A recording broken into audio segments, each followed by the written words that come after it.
pessoal, tudo bem? Mais uma vez aqui com você e hoje com a nossa 8ª lição que fala justamente sobre a sutileza do enfraquecimento da identidade pentecostal. Eu espero que você goste desse estudo, tá bem interessante e eu vou colocar aqui para vocês justamente a história de como tudo começou, algumas ideias de pessoas que realmente, por que mudaram os seus pensamentos, por que não apoiam 100% essa questão, mas a gente vai ver tudo isso baseado naquilo que a palavra de Deus diz, ok? Lembrando a você que as dinâmicas eu vou deixar bem no finalzinho da lição, não vou colocar ela a cada ponto, tá? Então, só para você, caso você tenha interesse, e aí eu vou colocar sobre o Espírito Santo, ok? E se você quiser, se você achar interessante, você faz. Se não, aí fica a seu critério, ok, pessoal? Lembrando também que você tem o slide, esse mesmo slide que eu apresento aqui, se você quiser apresentar em sala de aula. Mas enfim, se você é apenas uma pessoa que está querendo aprender um pouco mais, é uma maravilha isso, seja muito bem-vindo, tá? A você que já me segue, a você que está começando agora, que conheceu o canal agora, lembrando que existe uma playlist aqui com todas as lições da IBD, muitos estudos bons, e também fique sabendo que aqui não é um canal só de lições da IBD, mas também dinâmicas para o seu ministério de jovens, ministério de mulheres, de terceira idade, para crianças, cursos para crianças, reflexões da palavra de Deus, ou seja, gente, muita coisa boa. Então, se você está começando agora, olha, vou ficar muito feliz de ter você aqui acompanhando esse canal, tá bom? O que você precisar, eu não sei qual é o seu ministério, mas é só colocar aqui nos comentários, tá bom? E dentro das minhas possibilidades, eu atendo aí o seu pedido. Bom, pessoal, mas falado tudo isso, o que eu não tenho observado aqui muito são as curtidas. Então, já te peço, deixa a sua curtida aí, porque me anima, a trazer mais coisas e também porque é um trabalho árduo, fazer, gravar, produzir, editar tudo isso aí só pensando em você. Então, é uma maneira de você me alegrar e me animar, tá bom? Então, falado tudo isso, vamos aí à nossa lição. E aí, nós temos aqui o nosso texto áureo, que é: e todos foram cheios do Espírito Santo e começaram a falar em outras línguas, conforme o Espírito Santo lhes concedia que falassem. Atos 2, 4. A nossa verdade prática, a doutrina do batismo no Espírito Santo e o falar em línguas como sua evidência, são um distintivo pentecostal mantido pela igreja. Nós então temos aqui a nossa leitura bíblica, e a primeira está em Atos 2, de 1 a 4, que diz: cumprindo-se o dia de Pentecoste, estavam todos reunidos no mesmo lugar, e de repente veio do céu um som como de um vento veemente e impetuoso e encheu toda a casa em que estavam assentados. E foram vistas por ele línguas repartidas como que de fogo, as quais pousaram sobre cada um deles, e todos foram cheios do Espírito Santo e começaram a falar em outras línguas, conforme o Espírito lhes concedia que falassem.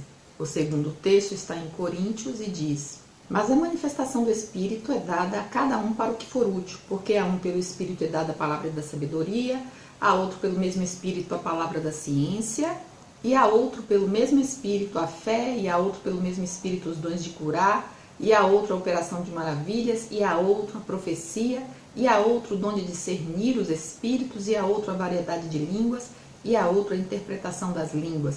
Mas um só e o mesmo Espírito opera todas essas coisas, repartindo particularmente a cada um, como ele, o Espírito Santo, quer. Palavra-chave: enfraquecimento. E aí nós temos o nosso primeiro tema e subtema: o Pentecostes bíblico, o Espírito prometido e o Espírito derramado. O Antigo Testamento mostra a ação do Espírito Santo em diferentes momentos e sobre a vida de diferentes pessoas. Assim vemos o Espírito do Senhor agindo sobre a criação. Bem, então, no Antigo Testamento, ou seja, na Antiga Aliança, a gente vê que o Espírito Santo, ele vinha sobre pessoas que em determinado momento, ou por algum tipo de algo que precisava fazer, uma missão, né, que o Senhor tinha colocado diante deles, e eles sabiam que não poderiam fazer com a sua própria força. Isso é muito interessante, né, porque justamente essas pessoas escolhidas, então nesse determinado tempo, o Espírito Santo vinha sobre elas. E ao mesmo tempo que esse Espírito, a partir do momento que elas realizavam essa ação, já tinham, né, terminado, tinha sido feito ou concluído o que tinham que concluir, o Espírito Santo então ia, né? Ele simplesmente se retirava. E aí a gente vê na vida de Jefité, na vida de Gideão, na vida de Samuel, né? Na vida de pessoas do Velho Testamento, né? Nas histórias, em que essas pessoas precisavam. E também há no Velho Testamento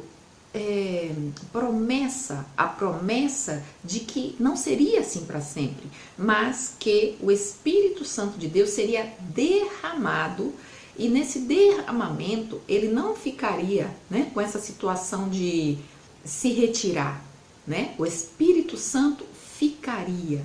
É como o Senhor Jesus que fala que ele tinha que ir, né? A gente já está falando de Novo Testamento, e que ele precisava ir, porque ele indo, ele enviaria o Consolador, o Espírito Santo, para que ficasse conosco, com aqueles que confiam. Ou seja, ele não fica indo, ele não fica se retirando, ele permanece sobre aqueles que creem. É isso que o Senhor Jesus fala no Novo Testamento. E aí a gente tem algumas passagens bíblicas que falam justamente sobre essa promessa. Por exemplo, em Ezequiel 36, nos versos 26 e 27 diz: E dar-vos-ei um coração novo, e porei dentro de vós um espírito novo, e tirarei da vossa carne o coração de pedra, e vos darei um coração de carne.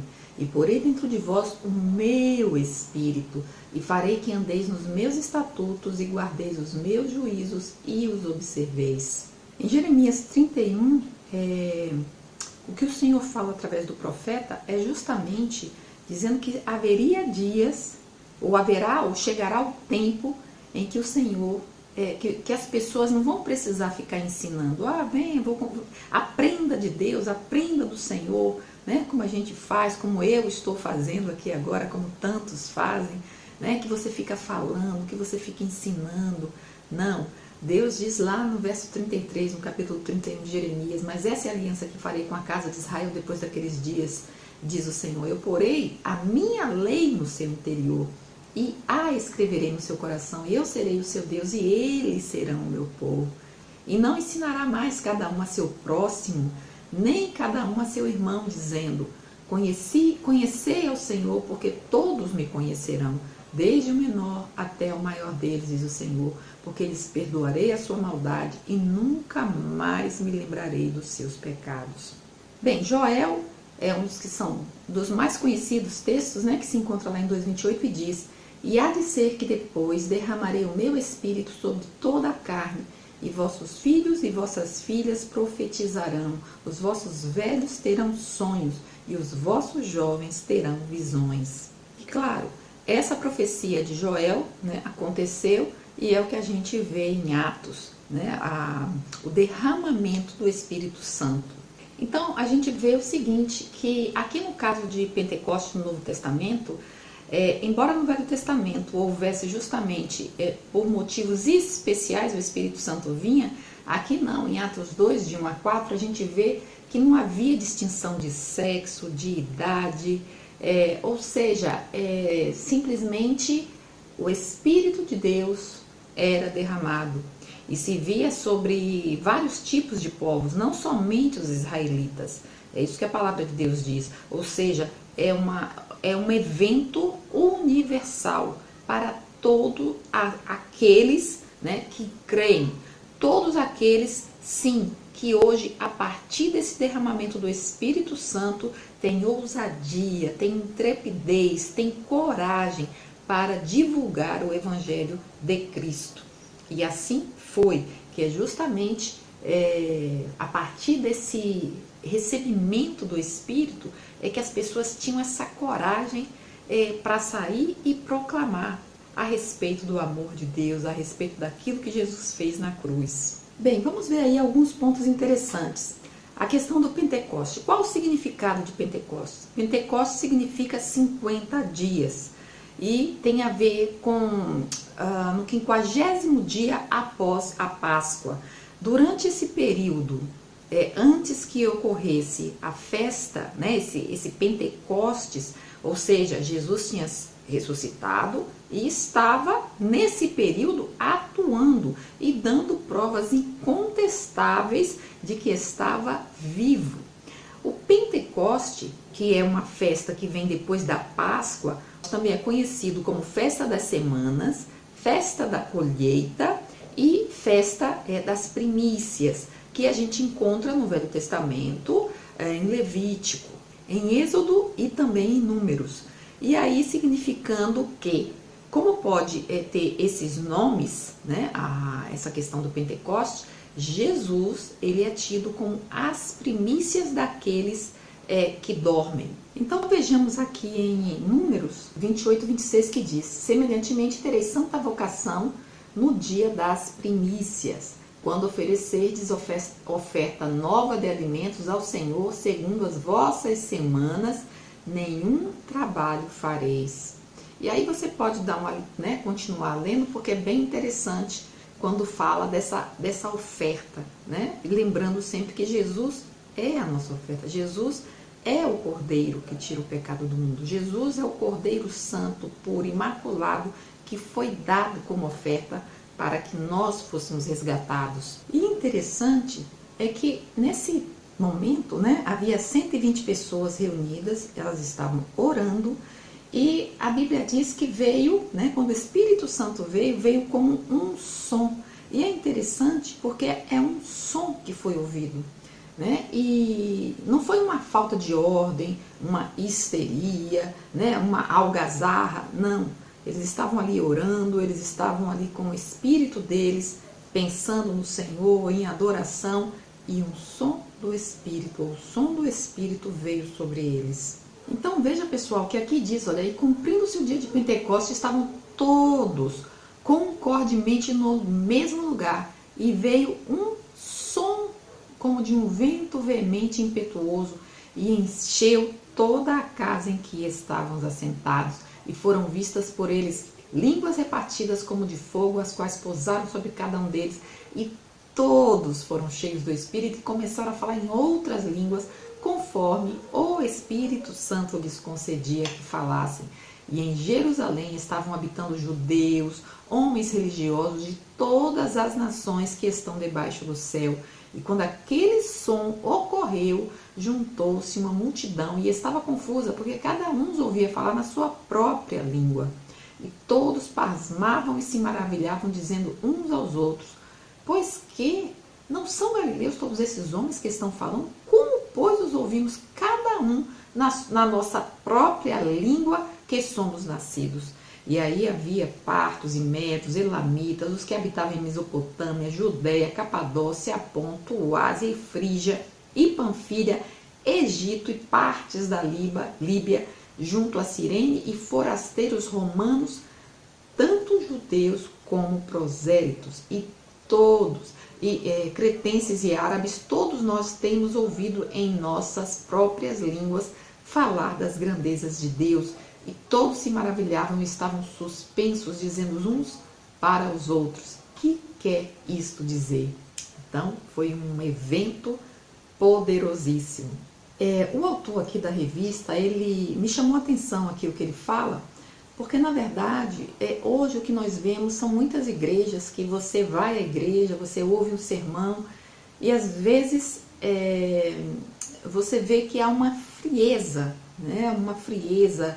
As mensagens são frias, às vezes você tem que se esforçar, você precisa se esforçar muito para não sair dali vazio, né? Você tem que buscar muito, tem que pensar muito, porque às vezes o que você escuta não tem nada a ver com aquilo que a palavra de Deus ensina, não tem nada a ver com aquilo que o seu coração anseia.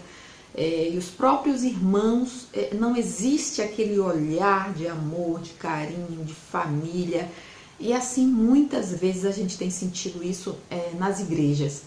E aí é interessante porque falaram, né, certa feita, a Dwight Moody, que foi um grande pregador, né, disse: como podemos experimentar um reavivamento na igreja? E eu tenho certeza que é o que você sonha, é o que você deseja também, como qualquer, né, cristão.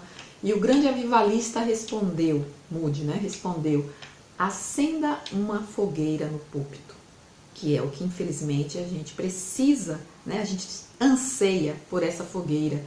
E ele disse, né, para acender essa fogueira, e o autor disse: quando gravetos secos pegam fogo, até lenha verde começa a arder. E é verdade. E John Wesley disse: ponha fogo no seu sermão, ou põe o seu sermão no fogo. Porque às vezes as pessoas que estão pregando, elas fazem os seus sermões, estão ali pregando, mas não estão pensando em quem está ouvindo, né, o que precisa ouvir, e não é o que eu acho, mas é o que Deus acha que você precisa ouvir, né? Então, quando você, antes de fazer um sermão, uma mensagem, quando você se coloca na presença daquele que é quem faz o sermão, né, você precisa se colocar na presença de Deus. E é Deus quem vai colocar, é Deus quem vai dizer para você como você deve preparar esse sermão, qual é o conteúdo, o que é que você precisa falar, o que é que essas pessoas que estão ali precisam ouvir. Não é ouvir aquilo que você acha, que o pregador acha, né? Às vezes a depender daquilo que está passando, de uma necessidade na igreja. Mas pode ser isso, né? Também, claro. Mas primeiro eu preciso ouvir Deus. Eu preciso estar na presença do Senhor. Eu preciso estar na presença do Todo-Poderoso. Porque quando eu estou na presença do Todo-Poderoso, aí sim é que eu vou pregar e o púlpito vai ter fogo. E esse fogo vai incendiar todos que estão presentes. E como?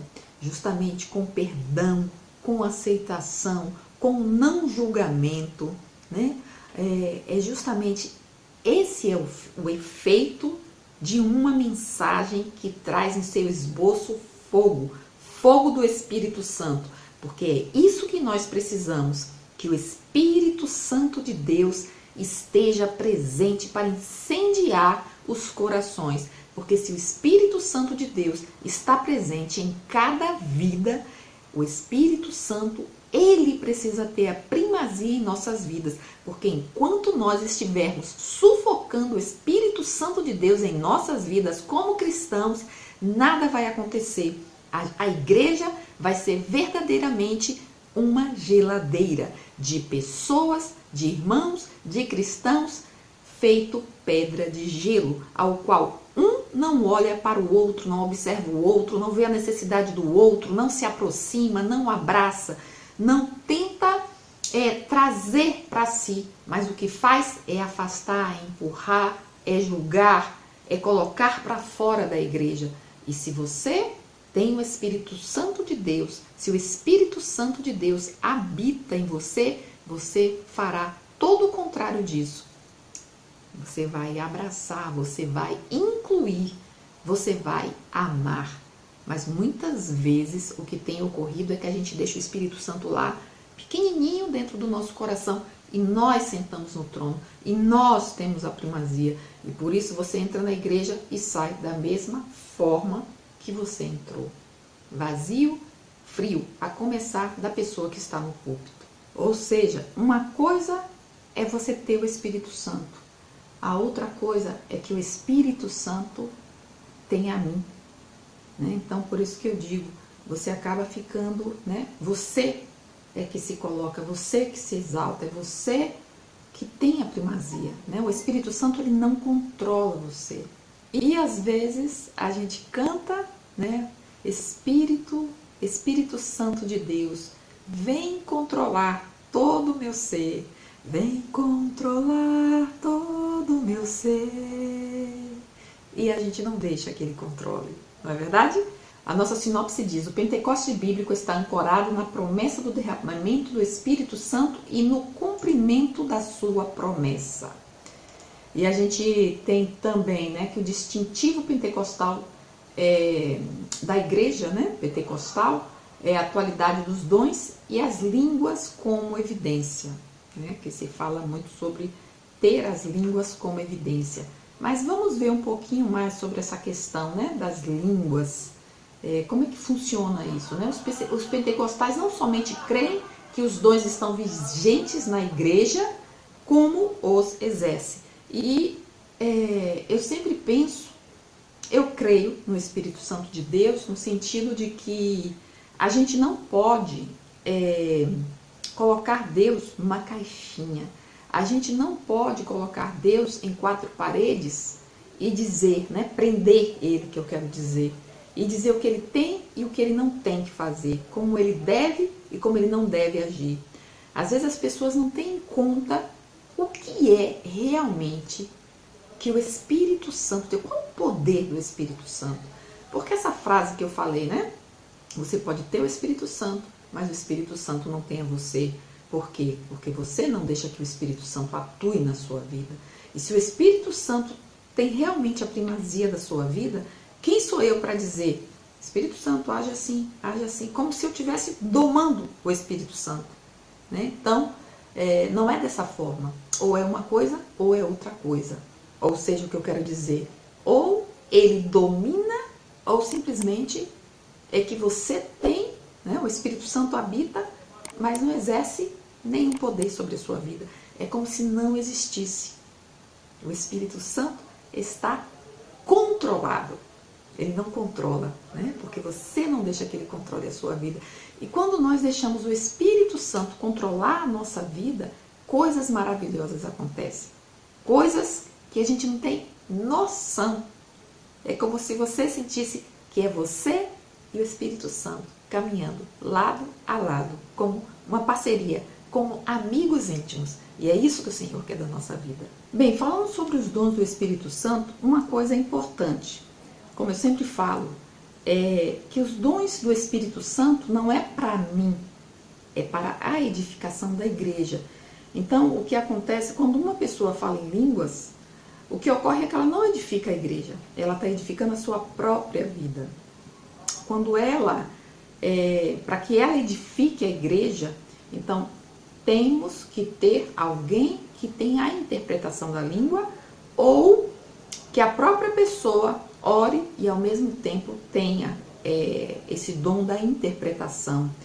E o que o apóstolo Paulo diz em 1 Coríntios 14:2 é que quando uma pessoa ora em línguas, o seu espírito ora de fato, mas a igreja só recebe edificação se as línguas forem interpretadas, como eu disse, que está lá em 1 Coríntios 14. E Paulo também faz uma pergunta muito séria. Ele diz, falam todos em outras línguas? E a resposta de Paulo é não. Não falam todos na mesma língua, né? em línguas diferentes, em outras línguas. Não é toda a igreja que faz isso. Isso a gente vai ver lá em 1 Coríntios 12. Então veja que o apóstolo Paulo, em 1 Coríntios 12, como a gente, né, o nosso texto, ele está falando sobre os dons, só que lá no verso, a partir do verso 26, de maneira que se um membro padece, todos os membros padecem com ele. Se um membro é honrado, todos os membros se regozijam com ele. Ora, vós sois o corpo de Cristo e seus membros em particular. E a uns pôs Deus na igreja, primeiramente apóstolos, depois profetas, doutores, depois milagres, depois dons de curar, socorro, governo, variedade de línguas. Porventura são todos apóstolos? São todos profetas? São todos doutores ou operadores de milagres? Têm todos o dom de curar? Falam todos diversas línguas? Interpretam todos? Portanto, procurai com zelo os melhores dons, e eu vos mostrarei um caminho mais excelente.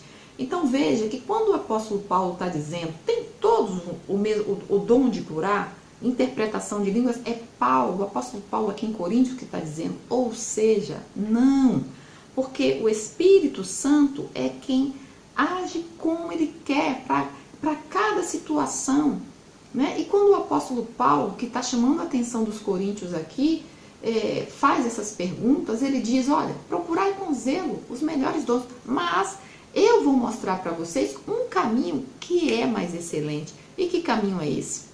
Aqui a gente está em 1 Coríntios 12 e a gente passa então para esse excelente caminho, que é quando Paulo fala sobre o amor. As pessoas estão tão preocupadas, e aí é que entra o pecado, porque as pessoas não estão visando o que é que eu posso realizar com esse dom que Deus me deu para abençoar a igreja, ao corpo, que se padece, todos padecemos, porque é um corpo. Mas as pessoas não estão preocupadas com isso, as pessoas estão preocupadas com a manifestação, as pessoas querem ter. Então, é nesse sentido que a gente precisa ter cuidado. O Espírito Santo vai fazer o que Ele quer. Se Ele tem você, você simplesmente está ali como um instrumento nas mãos do Senhor. 1 Coríntios 13, e Paulo continua. Esse é o caminho excelente. Ainda que eu falasse a línguas dos homens e dos anjos e não tivesse amor, seria como o metal que soa, como um sino que tine. E aí ele vai falando, né? Até chegar ao finalzinho, que é esse famoso texto, quando ele diz, né? Agora, no último versículo, agora pois permanece a fé, a esperança e o amor. Esses três, mas o maior de todos é o amor. E é esse que nós precisamos buscar, porque os coríntios, eles tinham os dons, mas eles viviam em pé de guerra. Eles viviam como verdadeiros cristãos carnais, pensando no poder, nas posições, naquilo que cada um poderia fazer, agindo de uma forma que não tinha nada a ver com o Espírito Santo de Deus. Então, isso é que a gente precisa ter em mente. Bem, sabemos que a atualidade dos dons espirituais e as línguas como evidência inicial do batismo no Espírito Santo são distintivos da identidade pentecostal. Mas como manter essa chama pentecostal acesa, já que existe esse pensamento de um enfraquecimento? Existe a questão da fidelidade às Escrituras e o exercício dos dons espirituais que nós vimos em Coríntios 12, né? O Espírito Santo, ele atua como ele quer. O Espírito Santo, ele está justamente para que haja edificação da igreja. Eu não posso buscar a manifestação, eu não posso ter, como, né, a gente pode dizer assim, essa fome pelos dons do Espírito, simplesmente para que eu, né, me engrandeça, mas sim como uma maneira de testemunhar de Deus, de colocar a cargo da igreja, né, da igreja como um todo, abençoando, como o apóstolo Paulo disse, o meu foco não tem que ser nisso. Você quer buscar, você busca, mas o seu foco, o caminho mais excelente é o amor. E é interessante porque se você tem isso, né, se você tem o poder do Espírito Santo na sua vida, se você, se Deus ele age através de você, se é o Espírito Santo que controla você, você vai ver o outro com outros olhos. Então aqui, uma igreja cheia do Espírito é perseverante na oração. A sua igreja é perseverante na oração, você é perseverante na oração. É isso que a gente vê lá em Atos 2,42. Uma igreja cheia do Espírito ora com fervor e constância. A igreja que é cheia do Espírito é uma igreja que testemunha, é uma igreja que fala do amor de Deus, é uma igreja que evangeliza, né? É uma igreja cheia do Espírito Santo de Deus. É por isso que a gente busca, né, o Espírito, que a gente busca os dons do Espírito, para poder que o reino de Deus esteja avançando, crescendo, pessoas sejam salvas, sejam ganhas para a glória do nome de Deus. A igreja de Jerusalém não apenas possuía uma boa teologia da oração, mas efetivamente orava. Um outro ponto que eu achei interessante também é que devemos, no entanto, evitar a ideia de que em nossa vida cristã nosso objetivo principal seja o nosso aperfeiçoamento. A verdade é que conseguimos mais crescimento quando servimos. A sua igreja é uma igreja que serve. Então, você é uma pessoa que serve. Então, a gente vê que o fato do o Espírito Santo estar em nossa vida se evidencia por certos pontos, por certas questões que às vezes passa batido, né? A gente quer ter, mas a gente esquece de que quando a gente tem, a gente exerce, a gente ama. Inclusive, um dos maiores ou de grandes avivadores que houve na história, muitos não falavam em línguas. Muitos demonstravam aquilo que Joel, o profeta Joel, disse, né? O Espírito Santo de Deus se evidencia através da profecia, através dos sonhos, visões. Deus, ele age como ele quer na história. Não sou eu, não é você, não é ninguém que vai dizer como o Espírito Santo de Deus age, né? Como o Espírito Santo de Deus se move. O Senhor vai agir na sua vida a partir do momento que você se deixe encher, que você deixe o Espírito Santo controlar você. O que a palavra de Deus fala a respeito disso? Bem, para finalizar o nosso texto, nosso estudo, eu quero falar a respeito de Atos 2, de 44 a 47, que diz: o que esses apóstolos, esses irmãos que tinham o Espírito Santo, como eles agiam? A sua igreja é cheia do Espírito Santo, então a sua igreja precisa evidenciar isso que nós vamos ver aqui agora. Você precisa evidenciar isso que nós vamos ver aqui agora em Atos. Eu preciso evidenciar isso. E aqui diz que todos os que criam estavam juntos e tinham tudo em comum. É isso que você tem visto na igreja em que você está? É isso que você tem visto na sua vida? Tinham tudo em comum, ou seja, ninguém passava necessidade, ninguém passava fome. Vendiam as suas propriedades e bens e repartiam com todos segundo cada um havia, né, aquela necessidade. E eu vejo que a gente está aí chorando, brigando, gritando, porque quero falar em línguas, e não é somente essa manifestação do falar em línguas. Você tem o Espírito Santo, vai falar em línguas, sim. A gente precisa crer no poder do Espírito Santo, mas o poder do Espírito Santo não é só falar em línguas, é tudo isso aqui. É algo que se evidencia quando você está cheio do Espírito. No verso 46 diz: e perseverando unânimes todos os dias no templo, partindo pão em casa, comiam juntos com alegria e singeleza de coração. Olha, havia comunhão, havia irmandade, havia amor. Um estava para o outro e eles louvavam a Deus, caindo na graça de todo o povo. E quando a gente fala cair na graça de todo o povo, porque é muito fácil você estar na igreja, todo mundo acredita em Jesus, em Deus, no poder de Deus. Então, quer dizer, tá tudo maravilhoso, né? Mas como é que é a vizinhança? Como é que é no trabalho? Como é que é na escola? Você tem caído na graça dessas pessoas que não conhecem a Deus? Porque a pessoa que está cheia do Espírito Santo, é isso que tem que acontecer.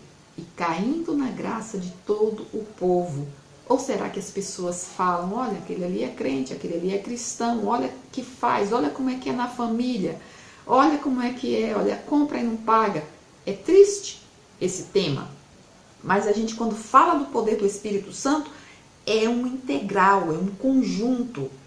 Eu tenho o falar em línguas, eu tenho o servir, eu tenho vários dons que o Espírito Santo me concede para abençoar a igreja, mas eu tenho uma vida.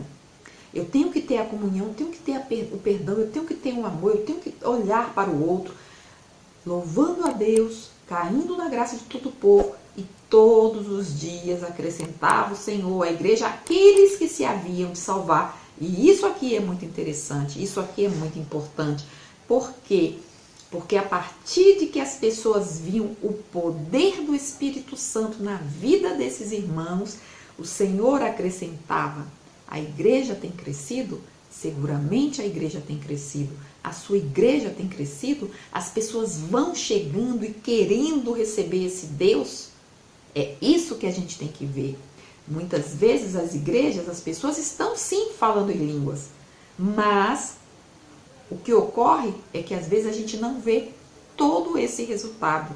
Às vezes a gente não vê a comunhão, a gente não vê a união, a gente não vê o perdão, a gente não vê o serviço, a gente não vê a atuação do Espírito Santo. E aí é que a gente precisa pensar, né?